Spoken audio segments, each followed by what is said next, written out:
श्री गणेशाय नमः। आज आषाढ़ महीने की कृष्ण पक्ष की चतुर्थी है और आज के दिन चौथ माता की कथा अवश्य सुननी चाहिए। आज मैं आपके लिए चौथ माता की कथा लेकर आया हूँ, तो आइए सुनते हैं चौथ माता की कथा। एक नगर में एक सेठ सेठानी रहते थे। उनके एक बेटा व बहू थे। बहू बर्तन साफ कर पानी डालने नीचे जाती तो पड़ोसन पूछती, आज खाने में क्या खाया? तो वह कहती, बासी कुसी तरबासी। एक दिन जब वह बर्तन साफ कर पानी फेंकने गई तो रोजाना की तरह पड़ोसन ने पूछा, आज खाने में क्या खाया? तो उसने वही रोज वाला जवाब दिया, बासी कुसी तरबासी।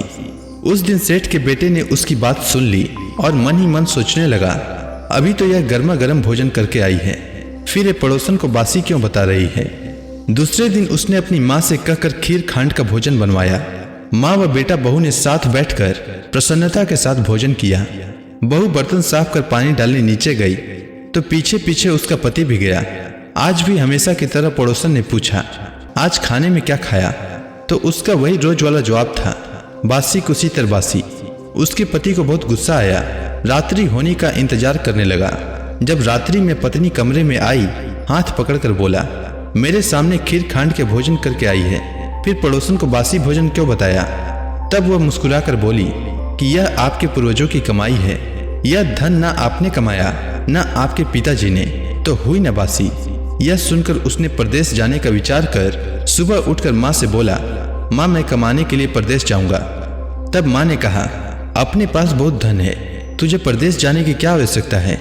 लेकिन वह नहीं माना और माँ की आज्ञा लेकर वह कमाने के लिए परदेश चला गया।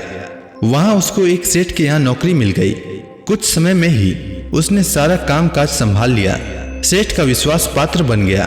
सेठ अपना सारा कारोबार उसे सौंप कर तीर्थ यात्रा पर चला गया। इधर सास ने बहू से कह रखा था कि परिंदे का पानी और चूल्हे की आग कभी मत बुझने देना, परंतु एक दिन चूल्हे की आग बुझ गई। बहू पड़ोसन के घर अग्नि लेने गई। उसने देखा कि पड़ोस की औरतें बैसाख की चौथ माता की पूजा कर रही थी। उसने पूछा, आप यह किस माता का पूजन कर रही हैं और इस पूजा को करने से क्या फल मिलता है? तब पड़ोसन ने कहा, यह चौथ माता का व्रत है। इस व्रत को करने से स्त्रियों को अखंड सौभाग्य, उत्तम रूप, गुणवान संतान, सुख तथा बिछड़े का मिलन होता है। तब उसने बताया, मेरे पति परदेश गए हैं, मैं भी चौथ माता का व्रत करना चाहती हूँ, पर मेरी सास मुझे घर से बाहर नहीं आने देती है, तो मुझे कैसे मालूम चलेगा कि चौथ का व्रत कब आया?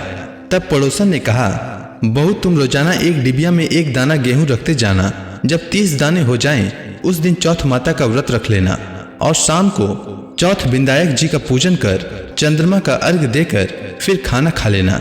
साहूकार की बहू को पड़ोसन के कहे अनुसार व्रत करते बहुत समय बीत गए। चौथ माता ने सोचा कि यदि इसकी नहीं सुनी तो मुझे मानेगा कौन? तब चौथ माता ने साहूकार के बेटे को स्वप्न में जाकर कहा कि साहू का बेटा सो रहा है या जाग रहा है? तो उसने कहा, ना सो रहा हूँ ना जाग रहा हूँ, चिंता में हूँ। इस पर चौथ माता ने कहा, चिंता छोड़ और घर जाकर तेरे परिवार को संभाल। तब साहूकार के बेटे ने कहा, मेरा कारोबार बहुत फैला है। तब चौथ माता बोली, सुबह उठकर स्नान ध्यान से निवृत्त हो, दुकान जाकर चौथ माता का नाम लेकर घी का दीपक जलाकर बैठ जाना। जिसको लेना है ले जाएगा, जिसको देना है दे जाएगा। सुबह उसने वैसा ही किया और देखते ही देखते हिसाब हो गया और उसने घर जाने की तैयारी कर ली। घर रवाना हुआ तो रास्ते में एक सांप अपनी 100 वर्ष की आयु पूर्ण करके दाह समाधि लेने जा रहा था। उसने उसको सिस्कार दिया। सांप ने गुस्से में कहा, मैं अपनी आयु पूर्ण करके मुक्ति पाने जा रहा हूँ, तूने मुझे टोक दिया, इसीलिए अब मैं तुझे डसूंगा। इस पर साहूकार के बेटे ने कहा, मैं 12 वर्ष बाद अपने घर जा रहा हूँ, मैं अपनी माँ व पत्नी से मिल लूँ, तब डस लेना। तब सांप बोला, तू घर जाकर पलंग पर सो जाएगा। तब उसने कहा, मैं अपनी पत्नी की चोटी लटका दूंगा, उस पर चढ़कर डस लेना। घर पहुंचा तो वह उदास था। बेटा कुछ बोला नहीं, लेकिन उसकी औरत होशियार थी। सब बात पता करके उसके कमरे की एक सीढ़ी पर दूध, दूसरी पर चूरमा, तीसरी पर बालू रेत, इत्र, फूल आदि रखकर चौथ माता से प्रार्थना की, हे चौथ माता, मेरे पति के प्राणों की रक्षा करना। अर्धरात्रि में सांप आया और दूध पिया। चूरमे व बालू मिट्टी में किलोले करा, पर बोला, साहूकार के बेटे की बहुत सुख तो बहुत दिया, पर वचनों का बंधा हूँ, डसूंगा तो जरूर। तब चौथ विंदायक जी ने सोचा इसकी रक्षा तो करनी चाहिए।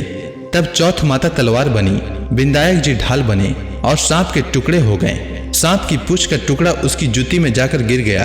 सांप ने सोचा डसूंगा तो जरूर। तब उसकी पत्नी रोज कीड़ी को आटा डालती थी। तब सब कीड़ियों ने मिलकर उसकी पूंछ को खोखला कर दिया। साहूकार के बेटे को नींद नहीं आ रही थी। वह अपनी पत्नी के साथ चौपड़ पासा खेलने लगे। सुबह देर तक जब बहू बेटे नहीं उठे तो साहूकारनी जगाने गई तो सीढ़ियों पर खून ही खून देखकर जोर जोर से रोने लगी कि मेरे बेटा बहू को किसी ने मार दिया। रोने की आवाज से बेटे बहू उठ गए और बेटे ने कहा माँ हमारा बेरी दुश्मन मरा है, यहाँ सफाई करवाओ तब हम बाहर आएंगे। माँ ने वहाँ सफाई करवाई। बेटा बहू नीचे आए। बेटे ने पूछा मेरे पीछे से किसी ने कोई धर्म पुण्य किया क्या? तो बहू ने हामी भरी। तब सास बोली तू 4 समय खाना खाती थी, तूने क्या धर्म किया? तब बहू बोली मैं चौथ विंदायक जी का व्रत करती थी।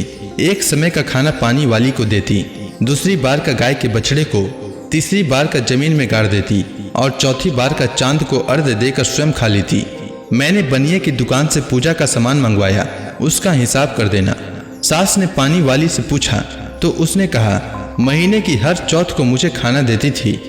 बछड़े के मुंह से फूल गिरने लगे। जमीन में खोदा तो सोने के चक्र मिले।